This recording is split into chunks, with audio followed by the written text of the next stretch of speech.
Haryana gurdwara management committee 2014 को supreme court ने मंजूरी दे दी है, जिसके बाद हरियाणा गुरुद्वारा मैनेजमेंट कमेटी ने खुशी जाहिर की। हरियाणा के अंदर गुरुद्वारों को लेकर के एसजीएमसी बनाई गई थी और उसके बाद कई सालों तक कोर्ट में केस चले। एसजीपीसी से सीधा विवाद था। आज सुप्रीम कोर्ट से बड़ी राहत हरियाणा गुरुद्वारा मैनेजमेंट कमेटी को मिली है। क्या कुछ राहत मिली, किस तरह की? मेरे साथ वकील हैं बत्रा जी, इनसे बात करेंगे। सर, क्या कुछ आज कोर्ट में रहा और क्या पूरा मसला था? जो हरियाणा ने एक्ट बनाया था 2014 में, जिसमें एक सेपरेट गुरुद्वारा कमेटी बनाई थी हरियाणा के गुरुद्वारों के लिए, उसको सुप्रीम कोर्ट में चैलेंज दिया गया था।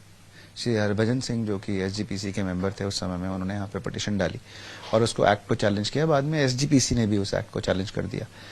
आज सुप्रीम कोर्ट ने एक ऐतिहासिक डिसीजन में दोनों की दोनों पिटीशंस को डिसमिस किया और ये कहा कि हरियाणा सरकार के पास, उस टाइम की सरकार के पास पावर थी कि वो इस एक्ट को ला सकें। ये एक्ट 2014 में चौधरी भूपेंद्र सिंह हुड्डा जी अपने कार्यकाल में लेके आए थे।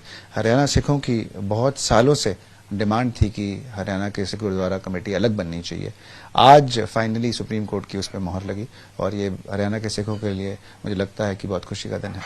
अब माना जाए कि हरियाणा के जितने गुरुद्वारा साहिब हैं वो कब एसजीएमसी के अंडर ही रहेंगे, एसजीपीसी को कोई अधिकार नहीं? बिल्कुल उसके अंडर रहेंगे। इनफैक्ट 1966 में जब हरियाणा और पंजाब अलग हुए, एक रीऑर्गेनाइजेशन एक्ट आया। उस रीऑर्गेनाइजेशन एक्ट के तहत ये कहा गया था कि ये एक टेम्परेरी प्रोविजन है। टेम्परेरीली जब तक स्टेट्स अपने हकों को डिसाइड नहीं कर लेती, तब तक एसजीपीसी जो हरियाणा के गुरुद्वारे हैं उनको संभाल सकती है। पर आगे हरियाणा के पास हमेशा से पावर थी 1966 लेकर, पर 2014 में ही इस लेजिस्लेशन को लाया गया और आज इस लेजिस्लेशन पे मोहर लगी। और अब जो इलेक्शन है वो अपने इंडिपेंडेंटली करा सकते हैं, क्योंकि जो पहले हुए उसको मानते नहीं, उसको मान्यता करार नहीं दी गई उनकी तरफ से। नहीं, जहां तक इलेक्शन का सवाल है उसको मान्यता है, पर सुप्रीम कोर्ट में मैटर 2014 से पेंडिंग रहा और एक स्टेटस को का ऑर्डर भी रहा। अब हरियाणा जो गुरुद्वारा प्रबंधक कमेटी बनी है उसके चुनाव विधिवत तरीके से होंगे। जैसे ही लेजिस्लेशन में लिखा है उसको फॉलो करना पड़ेगा और उसी तरह होंगे। ये एक सेपरेट कमेटी बनी, जैसे कि एसजीपीसी पंजाब के लिए है, ये एक सेपरेट कमेटी बनी है हरियाणा के लिए। और आज आप देखेंगे मेरे साथ सारे मेंबर भी खड़े हैं एसजीपीसी के, वहाँ से सेक्रेटरी भी आए हुए हैं और सबके लिए आज बहुत खुशी का दिन है।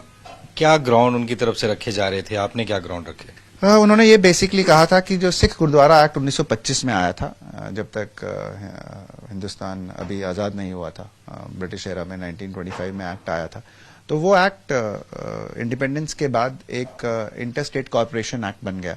और वो बनने के बाद वो ये कहते थे कि हरियाणा में नया गुरुद्वारा प्रबंधक कमेटी बनाने के लिए जो पावर है वो यूनियन ऑफ इंडिया के पास है, ना कि हरियाणा सरकार के पास। हरियाणा सरकार अकेले नहीं बना सकती। पर सुप्रीम कोर्ट ने उनके चैलेंज को डिसमिस किया और ये कहा कि हरियाणा सरकार के पास इसकी पावर है और हरियाणा के एक्ट को वैलिड करार किया।